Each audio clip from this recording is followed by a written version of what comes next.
Surendra Kumar Munni RLD और Samajwadi party के प्रत्याशी हैं।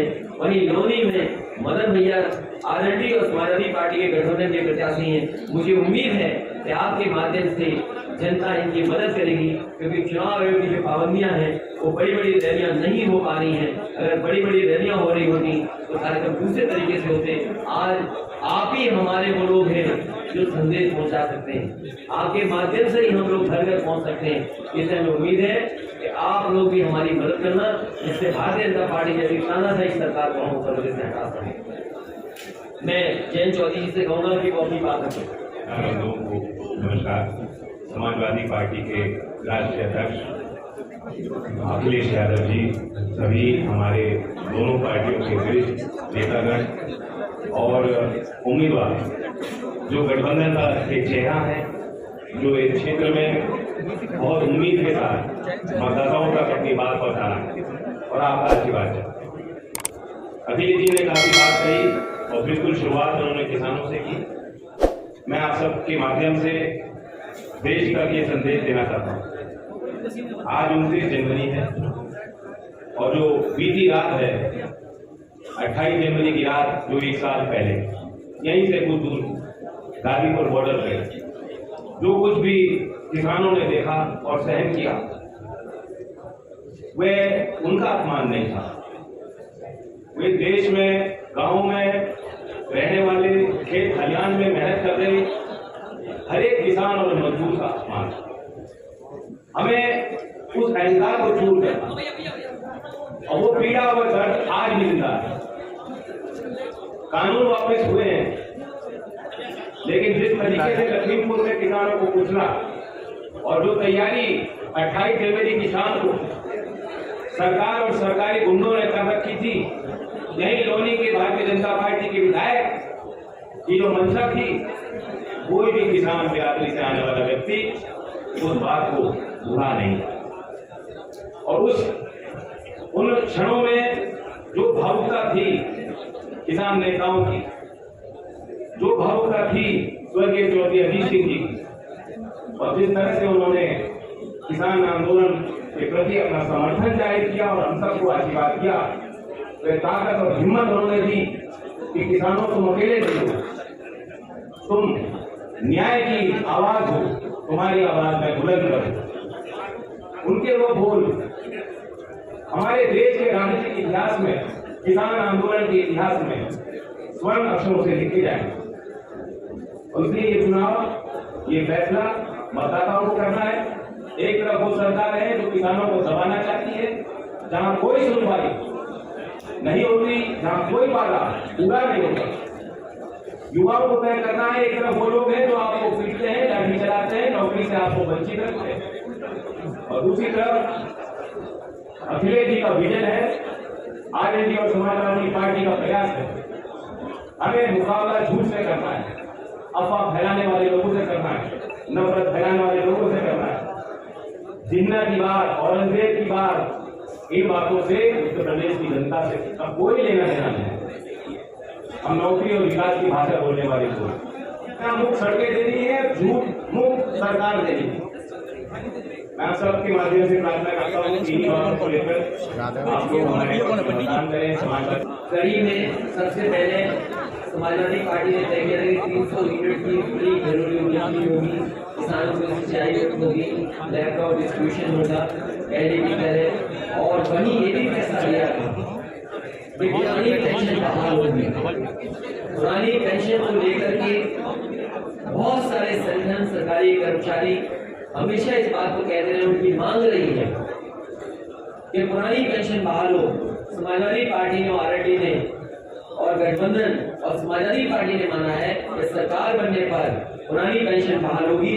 उसी कड़ी में समाजवादी कैंटीन एवं किराना स्टोर स्थापित किए जाएंगे, जहां गरीब श्रमिकों, राजगीरों, बेघरों को सब्सिडाइज दरों पर राशन एवं अन्य जरूरी वस्तुएं मिल सकेंगी। और ये बात मैं इसलिए कह रहा हूँ कि डॉक्टर राम मनोहर लोहिया ने एक सिद्धांत दिया था, अगर महंगाई से लड़ना है तो दाम बांधो नीति लागू करनी पड़ेगी। अगर दाम बांधो नीति हम लागू कर पाएंगे तो बहुत सारे गरीब और जो रोजगार पर निर्भर करते हैं उन्हें हम समझाए या दाम बनी हुई चीजें वो उपलब्ध करा पाएंगे। इन कैंटीनों में 10 रुपए में समाजवादी थाली की व्यवस्था की जाएगी। इस योजना का लक्ष्य है राज्य से भूख की समस्या को मिटाना। पहले कुछ जगह पर शुरू हुई थी, इस योजना को बंद किया भारतीय जनता पार्टी ने। 20 रुपए की थाली थी, खाना था जिसमें मजदूरों को खाना उपलब्ध कराया था। इस बार समाजवादी कैंटीन होगी। इस कैंटीन में 10 रुपए में समाजवादी थाली उपलब्ध होगी और पौष्टिक आहार होगा। इसके साथ साथ क्योंकि शहर में बड़े पैमाने पर लोग आते हैं काम के लिए, रोजगार के लिए, इसलिए समाजवादी पार्टी ये मानती है कि जिस तरीके से मनरेगा की तर्ज पर मनरेगा की तरह अर्बन एम्प्लॉयमेंट गारंटी एक्ट को भी लाने का काम करेंगे, जिससे बहुत सारे नौजवान जो शहर में आते हैं उन्हें रोजगार और नौकरी दिला सके। वहीं साहिबाबाद में क्योंकि बड़ी जगह सरकारी अस्पताल हो और सरकारी डिग्री कॉलेज और साथ समय के हिसाब से जो पढ़ाई और ट्रेनिंग उपलब्ध हो और नौकरी रोजगार मिल सके, उस दिशा में काम करेंगे। मैं सोचता हूँ जैन जी से आप एक चुनावी व्यवस्था को लेकर मैं कहना चाहता हूँ कि क्योंकि कोरोना काल है, हमें सबको उम्मीद है और सरकार और चुनाव आयोग की मतलब इसमें तैयारी की है कि पोस्टल बैलेट के माध्यम से काफी वोट मतदाता अपना मत प्रयोग करेंगे। इसमें मतदाताओं को भी सतर्क रहने की जरूरत है। जो सरकारी कर्मचारी है, जो पुलिसकर्मी है, जिनकी पोस्टल बैलेट से वोट डलनी है, मैं उनको कहना चाहता हूँ कि ये फॉर्म है ऑनलाइन, इसको आप डाउनलोड करके वैलिड फॉर्म है, इस पर अपनी वोट दर्ज कराएं। वोट का अधिकार है, उनका मत अधिकार है। कोई भी किसी दबाव में उनको आने की जरूरत नहीं। वो इसके अधिकारी दबाव बनाने की कोशिश करते हैं, ये उनका संविधान ने उनको अधिकार दिया। तो इस वोट को इसके लिए सतर्क रहें, सुरक्षित रखें और सुनिश्चित करें कि उनकी वोट पड़ी कि नहीं। दूसरी बात, नियम ये है कि मतदान के तारीख से पहले घर घर ये लोग फॉर्म उनको मिल जाना चाहिए। अगर नहीं दिया जा रहा तो ऑनलाइन वो उसको ले सकते हैं। तीसरी बात यह है कि चुनाव आयोग का नियम कहता है कि जब मतदान हो जाता है तो गिनती होती है, सबसे पहले पोस्टल बैलेट की वोट गिनी जानी चाहिए। तो सभी उम्मीदवारों को, चुनाव आयोग के सभी ऑब्जर्वर्स को मैं कहना चाहता हूँ कि सख्ती से, क्योंकि हमारा अनुभव है कि पिछली बार जो गिनती हुई उसमें ऐसा नहीं, कोई बहानेबाजी नहीं चलेगी। नियम का सख्त अनुपालन होना चाहिए सभी ऑब्जर्वर से और हमारे दोनों दल के इलेक्शन में मैं उम्मीद करता हूँ कि सख्ती से इसका पालन हो, इसका हम पूरी कोशिश करें। एक सवाल है, युवाओं की बात, आपने युवाओं पर खासतौर पर फोकस रखा, तो वो मौजूदा वक्त में जिन युवाओं के अंदर अपने धन को लेकर अग्रेशन है, आपकी सरकार आने के बाद उनकी ऊर्जा को किस तरह से इस्तेमाल सही जगह पर किया जाए, आप कैसे सुनिश्चित करेंगे और क्या कदम उठाएंगे? बहुत अच्छा सवाल आपने किया और ये शायद हमारी सरकार के लिए, सभी सरकारों के लिए सबसे बड़ा सवाल चुनौती। सबसे पहले तो कोई बातकारी जाता है, सरकार से कुछ मांग होती है, सामाजिक जन आंदोलन होते हैं, तो हमारी सरकार उन लोगों के साथ ऐसे क्रूरता के साथ व्यवहार नहीं। पुलिस की लाठी, पुलिस की वर्दी जनता को सुरक्षित रखने के लिए है, ना कि राजधानी में शिक्षक आते हैं, युवा आते हैं, भर्ती को लेकर कोई सवाल करता है तो उन पर लाठी चलाई। ऐसी लाठियां हमारे राज्य में नहीं चाहिए।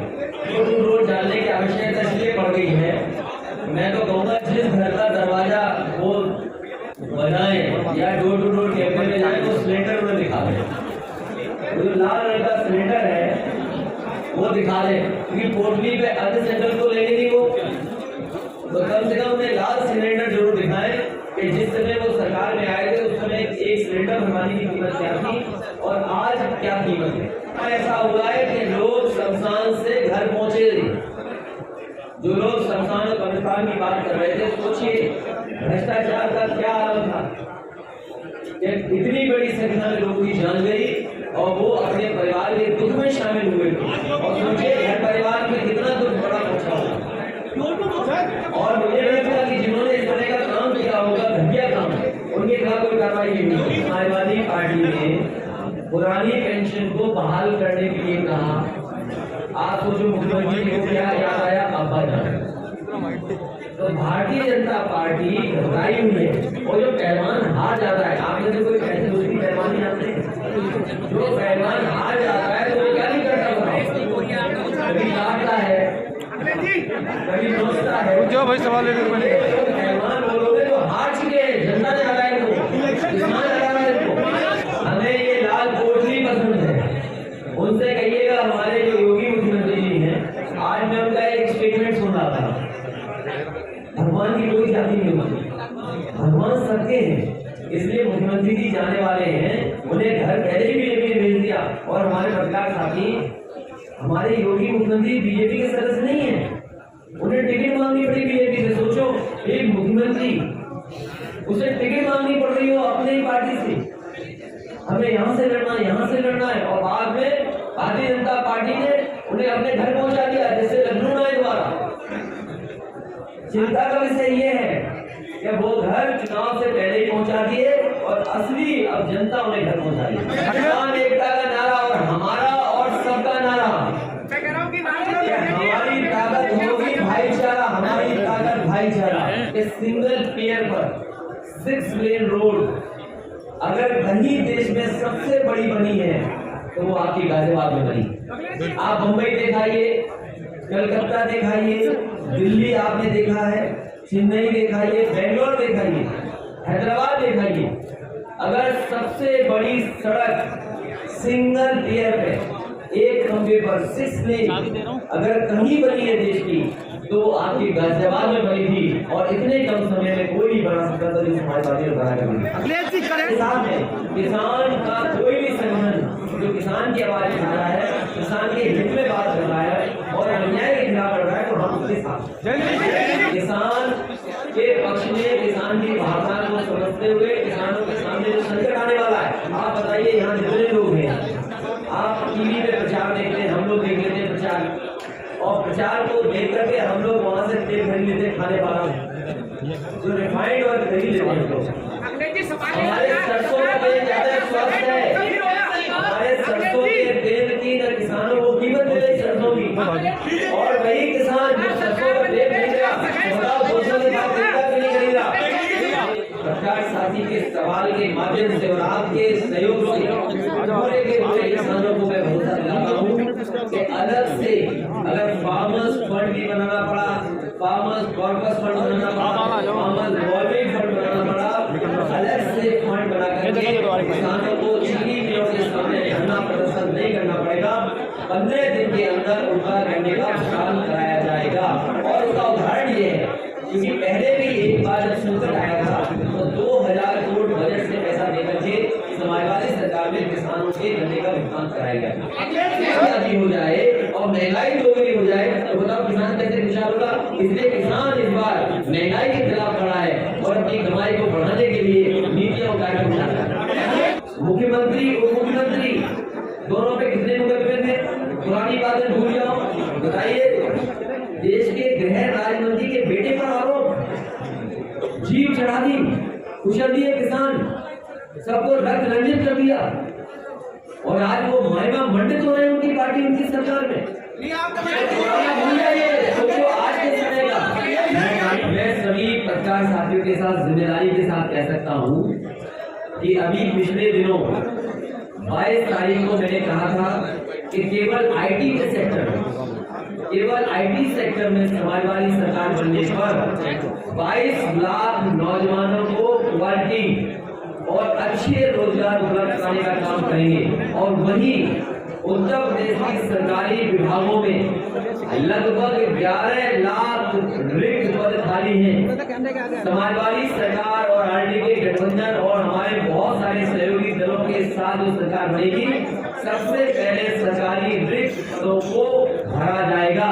तो आप हिसाब लगा लीजिए, अगर 11 लाख वो हैं जो मैं मैनिफेस्टो में कहूँगा, लगभग 11 लाख रिक्त पद हैं, 22 लाख तो केवल आईटी सेक्टर में था। और अगर आईटी सेक्टर को ध्यान से देखा जाए, मैं जब आ रहा था सड़क से तो मैं देख रहा था महिंद्रा टेक की एक बिल्डिंग दिखाई दे रही है। उत्तर प्रदेश की जो ये कानून व्यवस्था को सबसे बेहतरीन व्यवस्था दी गई 100 नंबर, जो गायत्री डिपार्टमेंट को हो गया, इसका जो टेक्नोलॉजी का पार्ट है, जो इसके अंदर सॉफ्टवेयर टेक्नोलॉजी जो इंट्रोड्यूस हुई है, वो महिंद्रा टेक पार्टनर है। शायद आप ऐसे लोग नहीं जानते होंगे या जिन्होंने फॉलो की होगी वो जानते होंगे कि बीजेपी वालों ने महिंद्रा टेक वालों को भी परेशान किया था, और ये परेशान किया कि उन्होंने अच्छी व्यवस्था क्यों दे दी। आप जाकर के उनके अधिकारियों से पता करना। ये मुद्दे महत्वपूर्ण आपने बताए हैं, बड़े सेंसिटिव मुद्दे हैं। हमारे लिए सबसे सेंसिटिव बात यह है कि जिन्होंने किसानों को अपमानित किया है, किसानों को उनको सबक सिखाया जाए। मैं आपके माध्यम से भरोसा दिला सकता हूँ उत्तर प्रदेश की जनता को कि कोई भी दंगा नहीं हो पाएगा और किसी तरीके से कोई कानून विवाद करेगा उसके खिलाफ सख्त से सख्त कार्रवाई होगी, कोई बना रहे, लेकिन वो कानून से बड़ा नहीं होगा और कानून सख्ती से ऐसे लोगों के खिलाफ कार्रवाई करेगा। मैं आपको भरोसा दिलाता हूँ घरेलू बिजली फ्री और साथ ही साथ किसानों को सिंचाई के लिए फ्री सिंचाई, इसलिए मैं कह सकता हूँ कर सकते हैं क्योंकि समाजवादी सरकार में बिजली के कारखाने लगे, भाजपा ने अभी तक एक भी कारखाना नहीं लगाया। बीजेपी वाले कभी कभी कहते हैं कि चांदी देखो खड़े होकर सुनाओ, दिखाओ, देख नहीं पा रहे हैं तुम।